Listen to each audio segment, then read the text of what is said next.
nidhiye hogaami Puntland in badan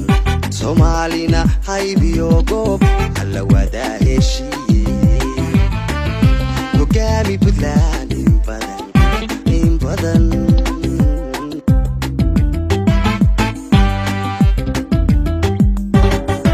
adada furay hananka isbiyada horseeday adahi milada lahayo bada boys balyan ku nidhiye hogaami Puntland in badan Soomaalina haybiyo goob alla wada heshiiye hogaami Puntland in badan daniyo in badan hogaami Puntland